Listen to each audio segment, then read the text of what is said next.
Well, hello, and how are you? Hey, friends. Welcome to the Shen Show.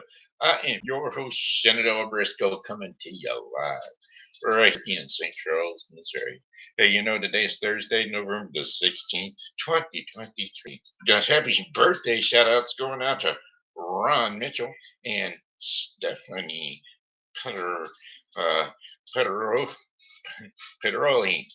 Stephanie Pedroley and Ron Mitchell. So without further ado, here's your birthday song for the two of you. I said, hey, Stephanie. Hey, Ron. Hey, I heard it's your birthday today. Why, that's another year gone away.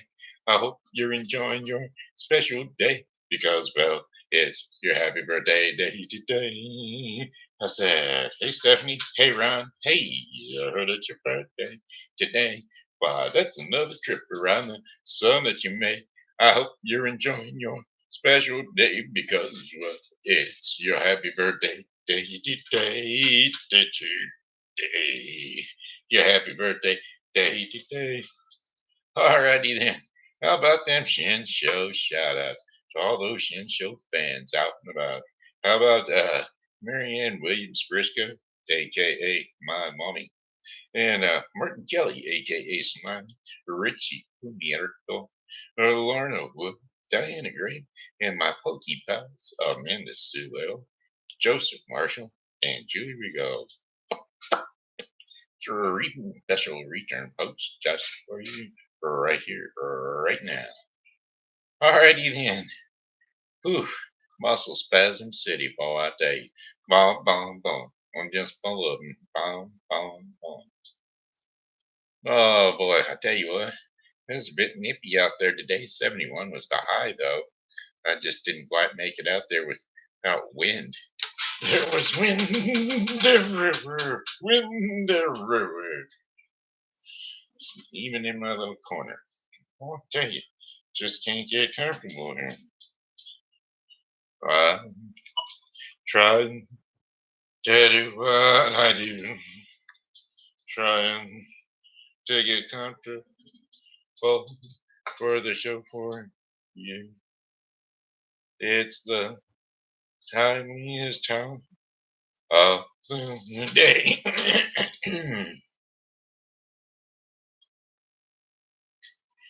And it's my time to say, hello.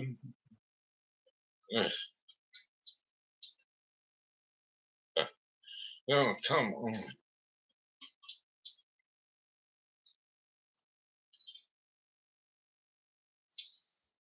Okay, there's our 5 days. All right, ready?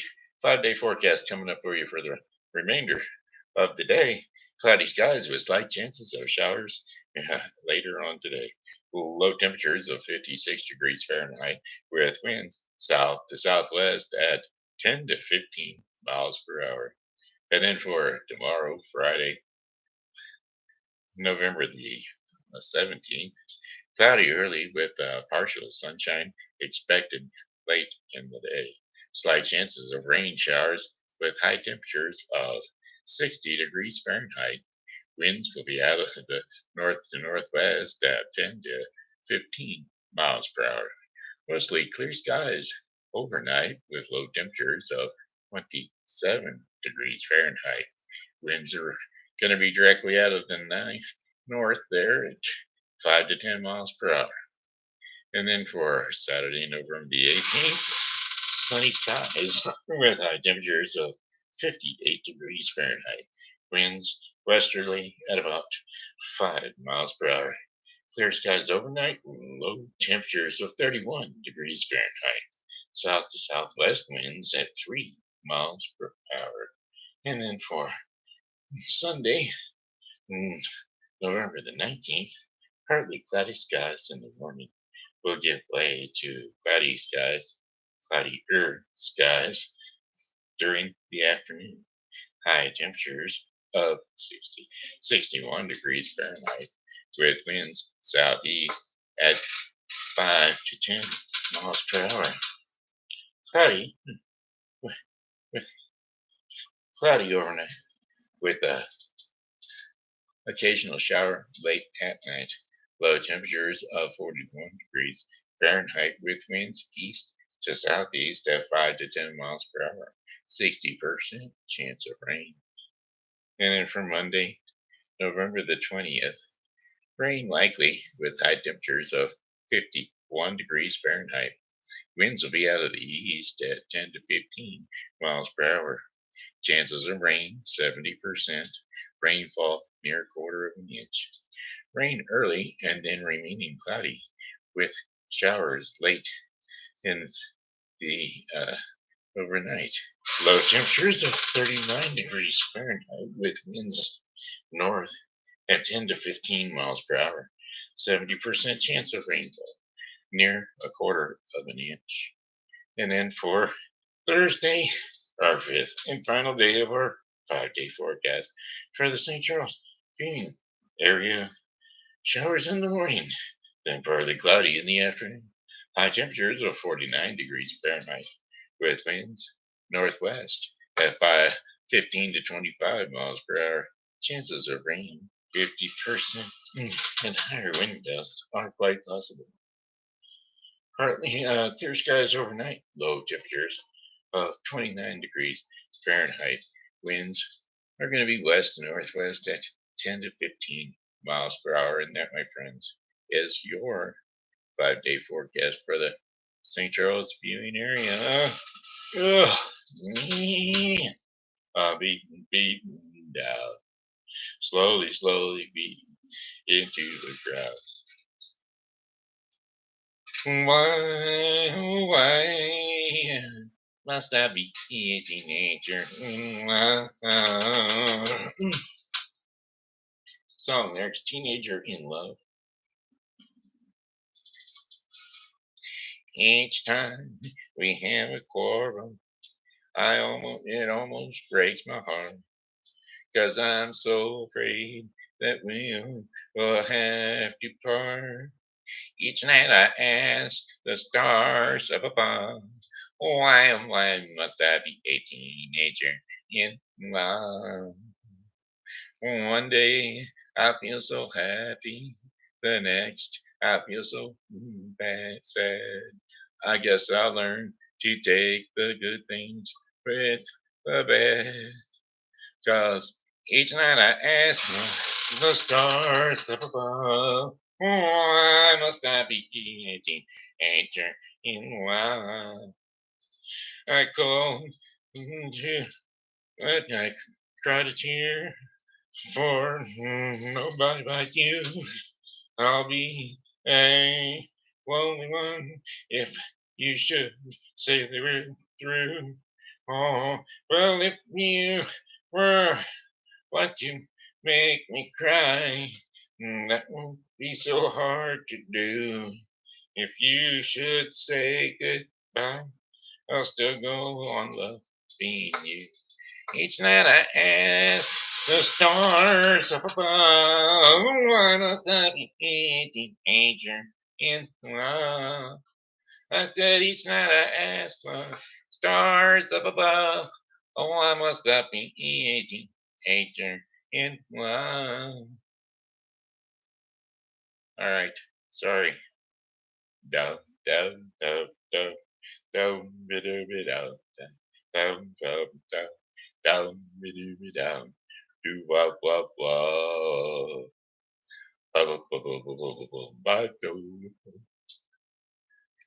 My baby does the hanky panky, but ow. My baby does the hanky panky, but ow. I said, I don't know.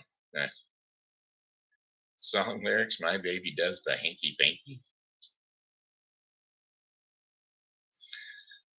I said, my baby does the hanky panky. Yeah, my baby does the hanky panky. My baby does the hanky panky. My baby does the hanky panky. Hey, my baby does the hanky panky. My body does. My baby does the hanky panky. Yeah, my baby does the hanky panky. My baby does the hanky panky. Oh, I said, my baby does the hanky panky. Hey, my baby does the hanky panky. I saw her walking on the down to the line. Yeah, you know, I saw her for the very first time. A pretty little girl standing all alone. Hey, baby, baby, can I take you home? I never saw her, never really saw her. Oh, yeah. My baby does the hanky panky. Said my baby does the hanky panky. Yeah, my baby does the hanky panky. My baby does the hanky panky. All right, we're going to do a different one. How about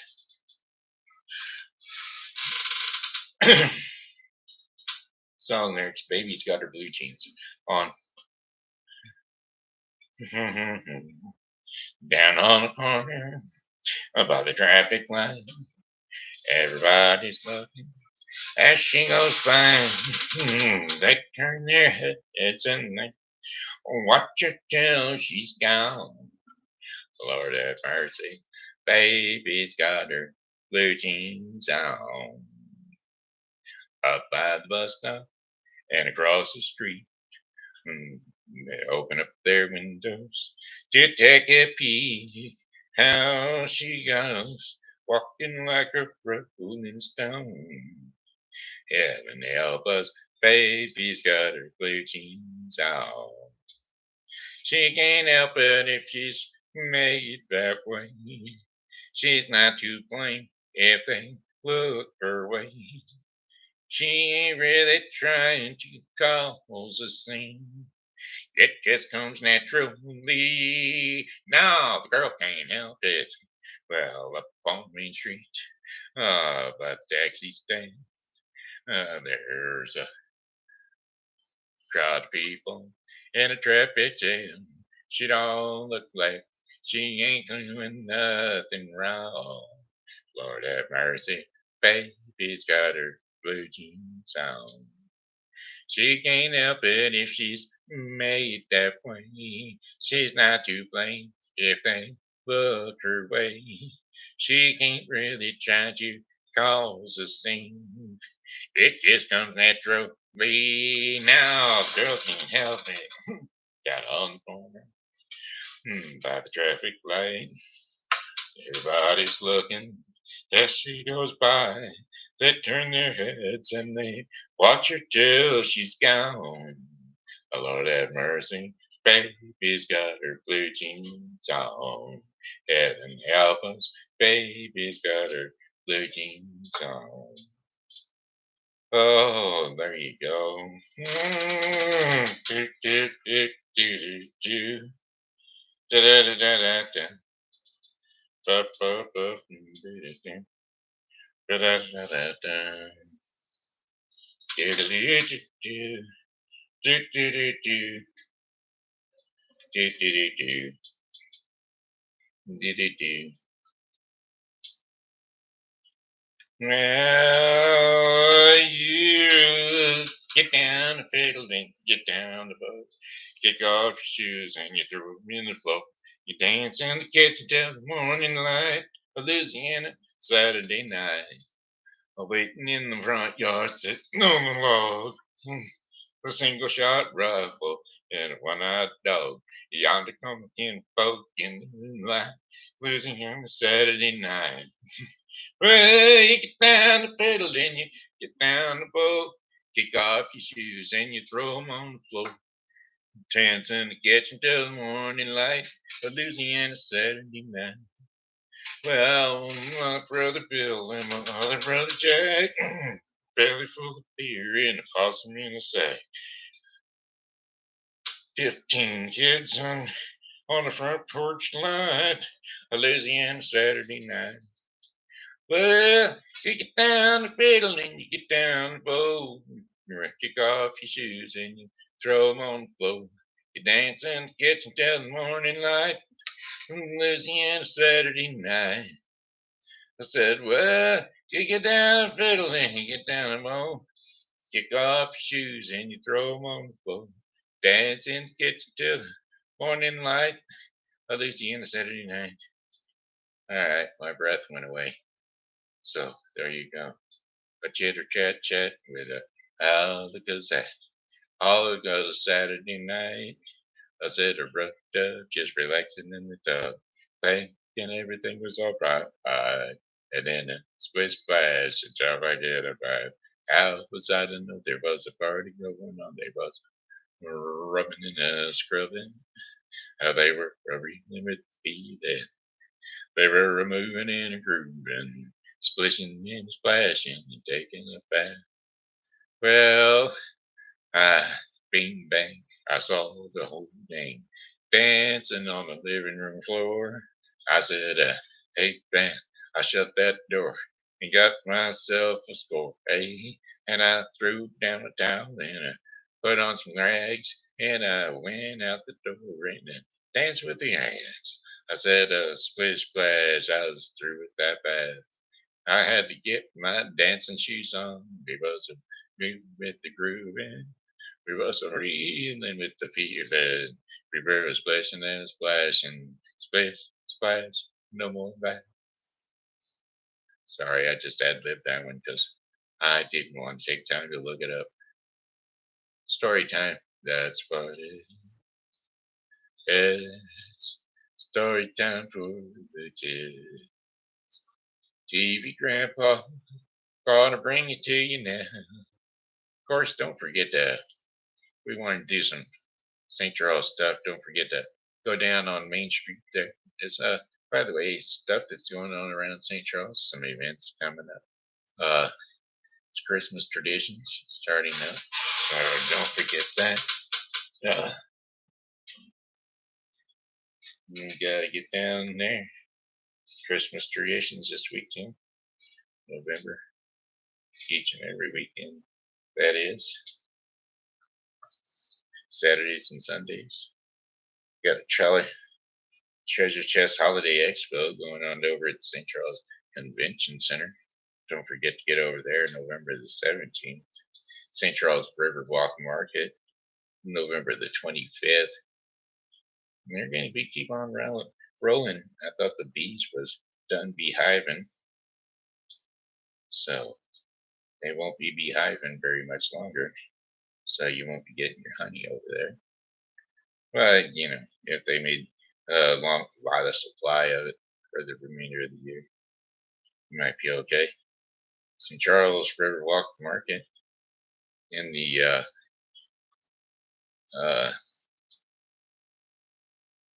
Art Center parking lot there. That's right. The Boundary Art Center parking lot, that is. Christmas traditions, like I said, down on Main Street. Get on down there. They opened on the 24th of November. Enjoyed nearly a half century of St. Charles Christmas traditions. Has been helped created cherished memories for young and younger hearts. Young at heart. That's right. I started taking my son and daughter down there years ago. Son got to go more often than the daughter, but I think we used to go down there and end up getting Santa Claus's whatchamacallits trading cards from all around the world. All kinds of Santa Clauses down there. It's free to come on down. 12 p.m. to 8:30 p.m. Saturdays and Sundays. So come on down and enjoy the Christmas traditions. There's all kinds of characters out of the Brothers Grimm stories. Sugar plum fairies dancing around in your heads and or out of your heads. So come on down. Celebration of the Lights in O'Fallon. That's I'm not sure. I think they November 24th through December 30th. Monday from 6 p.m.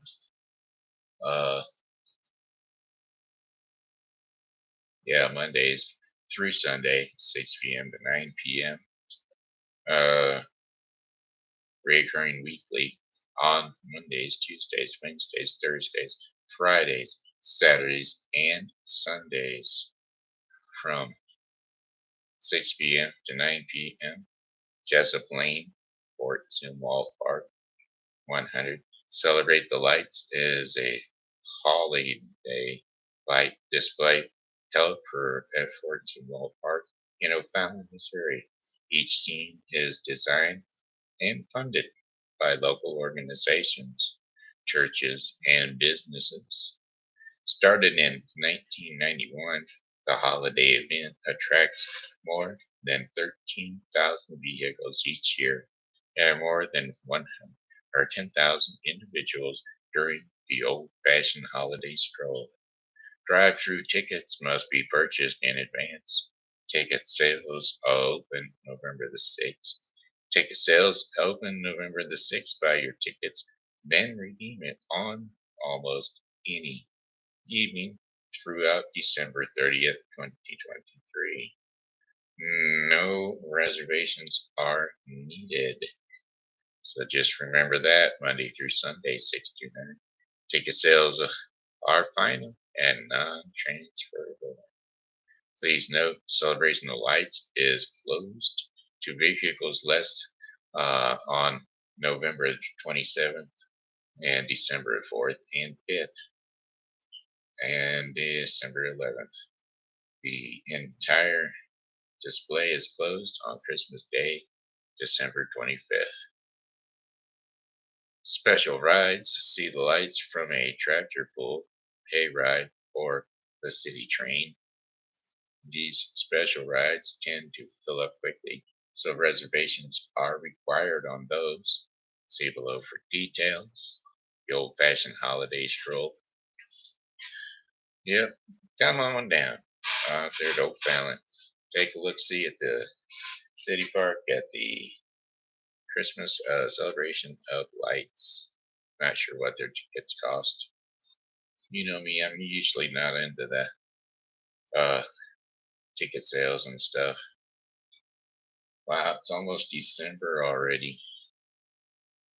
St. Charles Christmas Traditions Augusta Candlelight Walk will be coming to December 8th in Augusta, Missouri. First Fridays at the Art Center. That's the Foundry Art Center, located at 500. No, is it 500? Yeah, 500 North Riverside Drive, or 100 Main Street, South North Main Street, or who knows? It's way down there, right down there on the corner. So you go up around the corner to Clark, where Riverside Drive meets Clark Street. That's where you'll find the Foundry Arts Center on your right. Alrighty, anyway, it's time for bedtime stories for the kids. Brought to you today by Helping Hands Thrift Shop and Foster Care Closet. Helping Hands Thrift Store and Foster Care Closet is a wonderful, wonderful thrift store to shop at most of the time.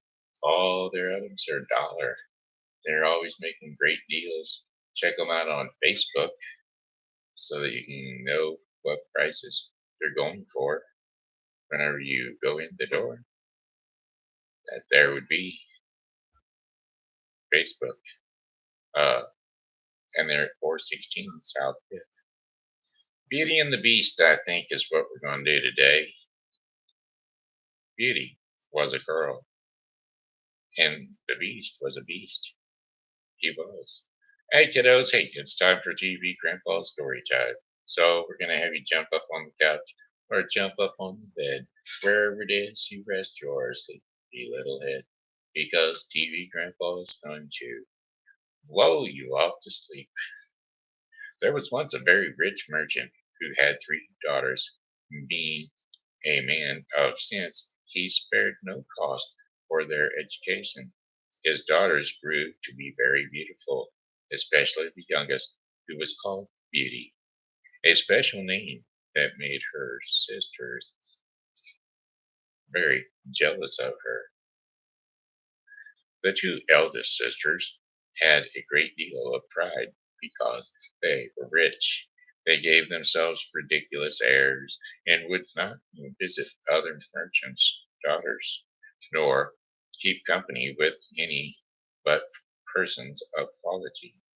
They went out every day to parties, balls, plays, and concerts, and so forth, and they laughed at their youngest sister because she spent the greatest part of her time in reading good books. Suddenly, all at once, the merchant lost his whole fortune, excepting a small country house at a great distance from town. And he told his children, with tears in his eyes, that they must go there and work for their living. Now the two eldest answered that they would never have to leave the town, for they had several prominent merchants who they were sure would be glad to have them, though they had no future. But the good ladies were mistaken, for their lovers slighted and forsook them in their poverty, as they were not liked on account of their pride. Everybody said they do not deserve to be pitied. We are very glad to see their pride humbled. Let them go and give themselves quality airs in milking the cows and mending their dairy.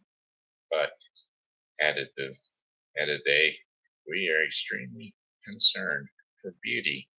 She is such a charming, sweet-tempered creature who speaks so kindly to poor people and has such a friendly, gracious nature. Well, when they came to their country house, the merchant applied himself to farming, and Beauty rose at 4 in the morning before the other sisters, and she made haste to clean the house and prepare breakfast for the family. In the beginning, she found it very difficult, for she had not been used to work as a servant. But in less than 2 months, she grew stronger and healthier than ever. And after she had done her work, she read, played on her harpsichord, or else sung while she was spinning yarn. On the contrary, her two sisters did not know how to spend their time. They got up at 10 and did nothing but saunter about the whole day, laminating the loss of their fine clothes and acquaintances. Do but see our younger sister, they snickered one to the other. How well she is suited to a life of much labor.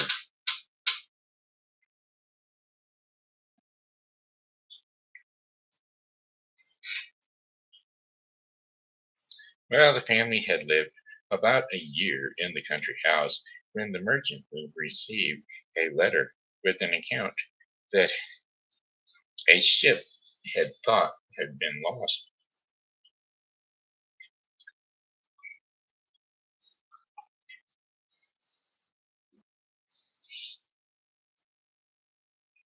That there was a ship that had thought had been lost, that held on for dozens of bolts of cloth and silks he had purchased, and had in fact safely arrived. The family rejoiced in the turn of their fortune when the two eldest daughters saw their father ready to set out. One begged him to buy her a new necklace of gems, and the other a thick golden chain. But Beauty asked only for a rose.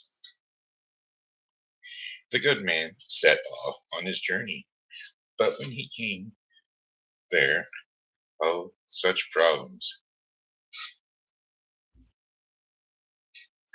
there were over who properly owned the ship and the merchandise on board.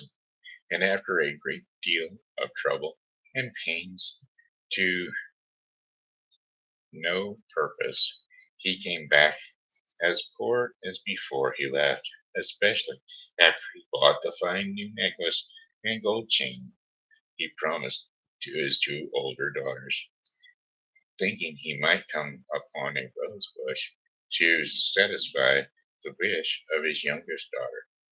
He led his horse deep into the woods as the sun set and the winds began to howl.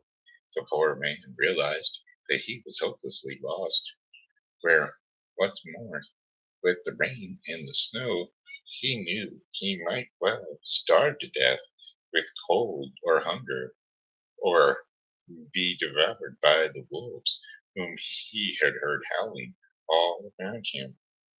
Then, in an instant, looking through a long uh, walk of tears, he saw a light at some distance away, glowing on a little farther. He noticed it came from a place lit with candles from top to bottom. While the merchant hastened to the place, but was greatly surprised at not meeting anyone in the outer courts. His horse followed him, and seeing a large stable open, went in, and finding both hay and oats, the poor beast, who was almost famished, fell to eating very heartily. The merchant tied him up to the manger and walked towards the house, where he saw no one. Entering into a large hall, he found a good fire and a table plentifully set out. As he was wet quite through and through with the rain and the snow, he drew near the fire to dry himself. "I hope," said he, "the master of this house, or his servants, will excuse the liberty I take. I suppose it will not be long before some of them appear." He waited a considerable time until the strike 11, and still nobody came. At last he was so hungry that he could stand it no longer, but took a leg of chicken and ate it in two mouthfuls, trembling all the while. And after this he drank a few glasses of wine. Growing more courageous, he went out of the of the hall and crossed through several green apartments, grand apartments with magnificent furniture, until he came into a chamber. In the chamber was an exceedingly good bed, and as he was very truly tired, and it was past midnight, he concluded it was best to shut the door, and go to sleep. It was 10 the next morning before the merchant was awakened. As he was going to rise up, he was astonished to see a good suit of clothes laid out on the bed that would fit him perfectly. Certainly, certainly, said he, this palace belongs to some kindly fairy who has seen and pitied me at my distress. He then returned to the great hall where he had suffered the night before, and found some chocolate ready made on a little table. "Thank you, good Madam Fairy," said he aloud, "for being so careful as to provide me a breakfast. I am extremely obliged to you for all your favors." The good man drank his chocolate and then went to look for his horse. But passing through an arbor of roses, he remembered Beauty's request to him, and he gathered a branch on which were several. Immediately he heard a great crash like thunder, and looking around he saw a huge monster, two tusks in his mouth, and fiery red eyes surrounded by bristles and horns coming out of his head and spread all over his back. "Mortal!" roared the beast. "Who told you you might pluck my rose?" "Please, sir," said the merchant, in fear and terror for his life, "I promised my daughter to bring her home a rose, and forgot about it until the last moment. And then I saw your beautiful garden and thought you could not miss a single rose, or else I would have asked your permission." "Thieving is thieving," said the beast. "Whether it is a rose or a diamond, your wife is forfeit." The merchant fell on his knees and he begged for his life for the sake of his three daughters, who had none but him to support them. "My lord," said he, "I beseech you to forgive me. Indeed, I had no intention of offending you in gathering a rose from one of my daughters, who desired me to bring her one." "You say you have daughters," replied the beast. "I will forgive you on one condition: that one of them comes willingly and suffer for you. Swear that if any of your daughters refuse to die in your stead, you will return within 3 months and place yourself at my disposal." So the merchant swore. Taking his rose, he mounted his horse and he rode home. And as soon as he got home into his house, his daughters came rushing around him, clapping their hands and showing their joy in every way. He gave the necklace to his eldest daughter, and he gave the gold chain to his second daughter, and then he gave the rose to his youngest daughter. And as he gave it, he sighed. "Oh, thank you, father," they all cried. But the youngest said, "Why did you sigh so deeply when you gave me my rose?" "Later I will tell you," said the merchant. So for several days they lived happily together, though the merchant wandered about gloomily and sad, and nothing his daughters could do would cheer him up.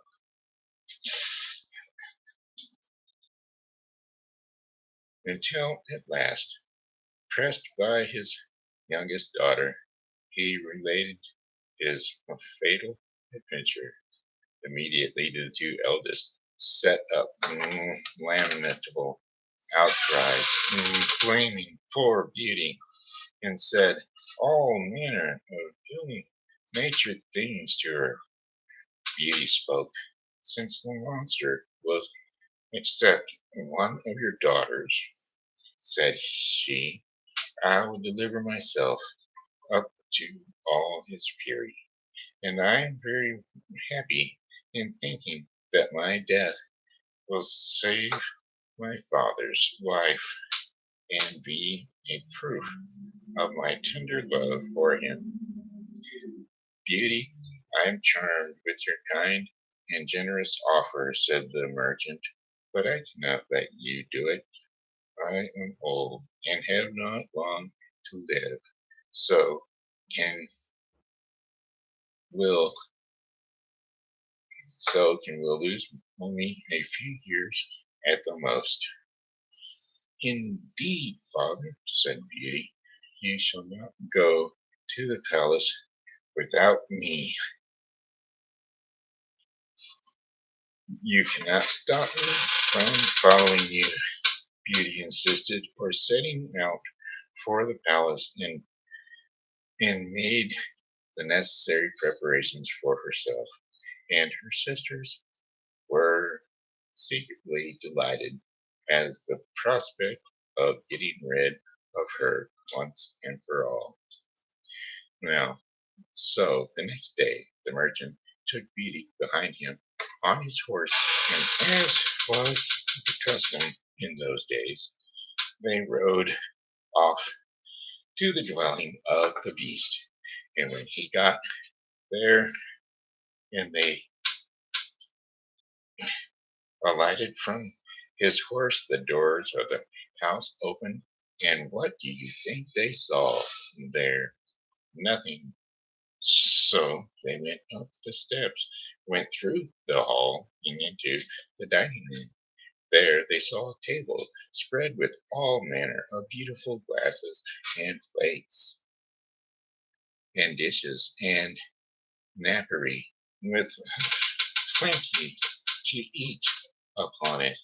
And so they waited and they waited, thinking that the owner of the house would appear, till at last the merchant said, let's sit down and see what happens then. When they sat down, invisible hands passed them things to eat and to drink, and they ate and they drank to their heart's content. And when they arose from the table, it arose too and disappeared through the door, as if it were being carried by invisible servants. Suddenly the beast filled the doorway. Is this your youngest daughter? He boomed. And when she said it, it was the beast. It was, the beast said, is she willing to stay here with me? Then he looked at Beauty, who said in a trembling voice, yes, sir. Well, no harm shall befall you. With that, he led the merchant down to his horse, and said to him, honest man, go your way tomorrow morning, but never think of coming back here again. Then the beast returned to Beauty and said to her, this house, with all that is therein, is yours. If you desire anything, clap your hands and say the word, and it shall be brought to you. And with that, he made a sort of a bow and went away. So Beauty lived on in the home of the beast, and was waited on by invisible servants, and had whatever she liked to eat and to drink. But she soon got tired of the solitude.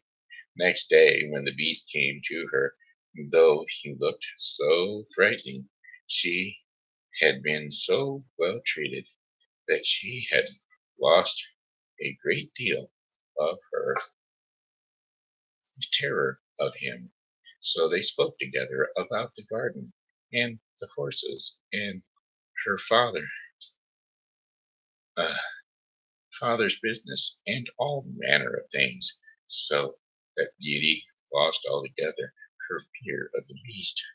And Beauty said the beast, if my presence is troublesome, I will end our conversation and leave you for tell me, do you think me very ugly? It is true, said Beauty, for I cannot tell a lie, but I believe you are very good natured. Yes, yes, said the beast, my heart is good, but still I am a monster. Among mankind, said Beauty, there are many that deserve that name more than you, and I prefer you just as you are to those who under a human form hide a treacherous, corrupt, and ungrateful heart. Beauty ate a hearty supper and had almost conquered her dread of the monster, but she nearly fainted away when he said to her, Beauty, will you be my wife? It was some time before she dared answer, for she was afraid of making him angry if she refused. At last, however, she said, trembling, No, beast. Immediately the poor monster sighed and then hissed, and so frighteningly that the whole palace echoed. But Beauty soon recovered her fright, for the beast said in a mournful voice, Then farewell, Beauty, and left the room. Beauty spent the next 3 months very contentedly in the palace. Seeing the beast often had so accustomed her to his deformity that far from dreading the time of his visits, she would often look on her watch to see when it would be nine, for the beast never missed coming at that hour.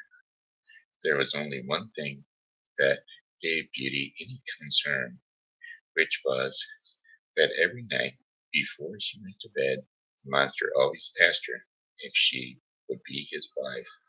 And one day she said to him, Beast, you make me very uneasy. I wish I could consent to marry you, but I am too sincere to make you believe that that will ever happen. I shall always esteem you as a friend. Please try to be satisfied with this. I suppose I must, said the beast, for alas, I know too well my own misfortune, though I ought to think myself happy that you will stay here. Promise never to leave me. Beauty blushed at these words. I could, answered she, indeed promise never to leave. But I have so great a desire to see my father that I am afraid I shall fret to death if you refuse me that satisfaction. Perhaps this will help, said the beast. He handed her a handled looking glass, a mirror, and in the round mirror was an image of Beauty's father, painting or pinning himself sick for finding himself sick for the loss of her. Oh, she cried, and all of the color brushed from her face. I would rather die myself, said the monster, than give you the least uneasiness. I will send you to your father. You may return with him for 1 week, but if you do not return before the end of the week, the poor beast will die with grief.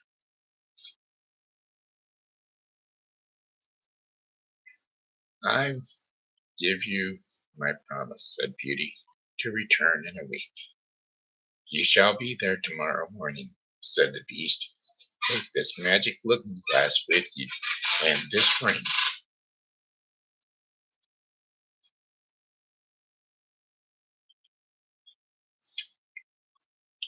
You need only to lay your ring on the mirror before you go to bed. When you have a mind to come back, farewell. When you have a mind to come back, farewell, Beauty. When Beauty waked the next morning, she found herself at her father's house. She quickly dressed and came to the kitchen, where her father gave a loud shriek and thought he would die with joy to see his dear daughter again. He held her fast and locked his arms over her a quarter of an hour. As soon as the first transporters were over, the father shared with Beauty the good news. Both her sisters were married. Beauty sent for her sisters, who hastened thither with their husbands. They were both of them very happy. The eldest had married a gentleman extremely handsome indeed, but so fond of his own person that he was full of nothing but his own dear self, and neglected his wife. The second married a man of wit, but he only made use of it to plague and torment everybody, and his wife most of all. Beauty's sisters sickened with every envy when they saw her dressed like a princess and more beautiful than ever, nor could all her obliging affections behavior strike their jealousy, which was ready to burst when she told them how happy she was. They went down into the gardens to visit visited in tears, and said one to another, "In what way is this little creature better than us, that she should be so happy, or so much happier than us?" "Sister," said the oldest, "a thought strikes my mind. She told us that the promise to stay only for 1 week. Let us try to keep her beyond the week. Perhaps that monster will be so enraged for breaking her word that he will devour her." "Right, sister," answered the other, and they went back to the house and behaved so affectionately to their sister that poor Beauty wept for joy. And when the week was expired, they cried and tore their hair, and seemed so sorry to part with her that she promised to stay a week longer. In the meantime, Beauty could not help feeling uneasy that she was likely causing pain for poor Beast, whom she sincerely loved and really longed to see again. The 10th night she spent her father's her father's, and she dreamed of the Beast in the palace garden, suffering, maybe even dying, for loneliness. For her, Beauty was startled from her sleep, sat straight up in bed, and burst into tears. I am not I am not very wicked," said she, "to act so unkindly to Beast, who has tried so hard to please me in everything. Is it his fault if he is so ugly? He is kind and good, and that is more than enough. Why did I refuse to marry him? I would be happier with the monster than my sisters are with their husbands. It is neither wit nor a fine face in a husband that makes a woman happy, but virtue, sweetness of temper, and thoughtfulness, and Beast has all these variable qualities." Having said this, Beauty rose, put her ring on the mirror, and then laid down again. Scarce was she in bed before she fell asleep, and when she wakened the next morning, she was overjoyed to find herself in the Beast's palace. She put on one of her richest suits and waited for evening with the utmost impatience. At last, the wish for her came, for the hour came. The clock struck 9. No beast appeared. Beauty then feared that she had been the cause of his death. She ran crying and wailing, wringing her hands all about the palace, like one in despair. After having sought for him everywhere, she remembered her dream and flew to the garden where she had dreamed she saw him.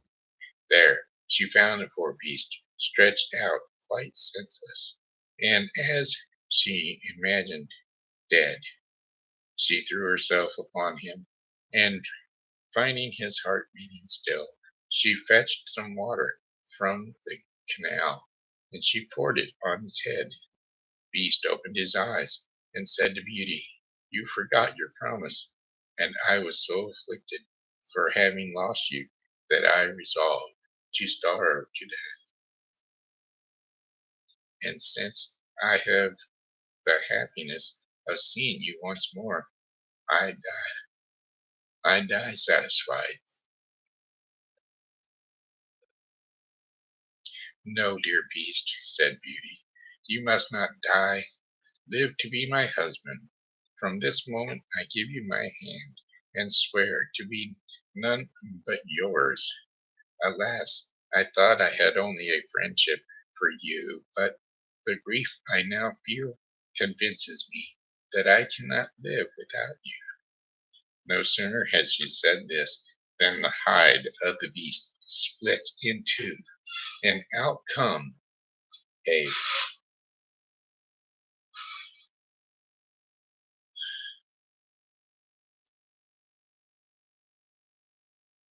split into an outcome a most handsome young prince. The prince told her that he had been enchanted by a magician and could not recover his natural form until a maiden would of her own free will declare that she loved him. Thereupon the prince sent for the merchant and his daughters, and was married to Beauty, and they lived happily ever after. The end. Boy, that was a long one. Anyway, that being said, hey, it looks like it's time for the Daily Bread portion of the program. Hey, the bread portion of the program is going to be brought to you today by the Bible with Briscoe 2023. The Bible with Briscoe 2023 is a daily reading of the Bible to be completed within 1 year. Today's reading in the Bible with Briscoe 2023 will be Ezekiel 3 through 4 and Hebrews 11, 20 through 40. So don't forget to tune into the Bible with Briscoe 2023 for your daily reading of the Bible. Tell of God's goodness is our daily devotion today in the Daily Bread portion of the program. And our scriptures and insights will be Psalms 65, 5 through 12, and 16 through 20.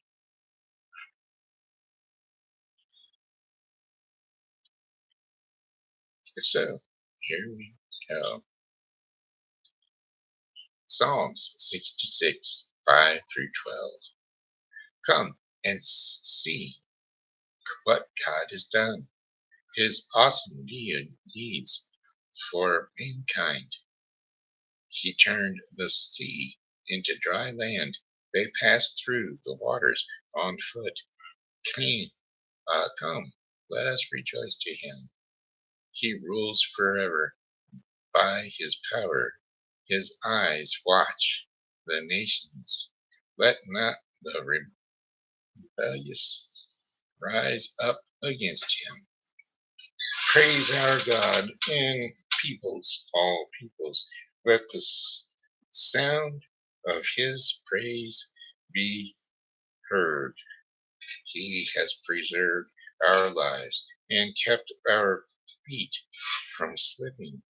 For you, God, tested us. You refined us like silver. You brought us into prison and laid burdens on our backs. You let people ride over our heads. We went through fire and water, but you brought us to a place of abundance. That was 66, 1 through 12, or 6 through 12, 5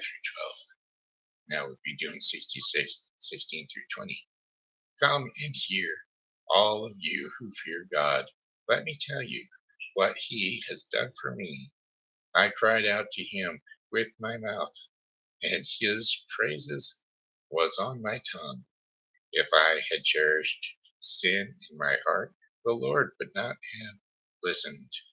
But God has surely listened and has heard my prayer. Praise be to God, who has not rejected my prayer or withheld his love from me. There you have it. That was Psalms 66, 5 through 12, and 16 through 20. And that was the Daily Bread portion of the program. Tell of God's goodness. Amen. And that was brought to you today by the Bible with Briscoe 2023. Daily reading of the Bible to be completed within 1 year. So don't forget to tune in to the Bible with Briscoe 2023 for your daily reading of the Bible. Alrighty, my friends. Hey, that looks like it. That looks like y'all. This here has been the Shen Show. I am your host, Shenandoah Briscoe, saying hello and how are you? Thanks for tuning in to the Shen Show. And as always, God loves you. So do I. So come back and see us tomorrow because, well, God will be here. And we hope that you are too. Hello. Goodbye, my friends. It's time to go. I said goodbye, my friends. It's time to go. I hate to leave you, but I really must go. So goodbye, my friends. Goodbye. Goodbye. Like and share if you like.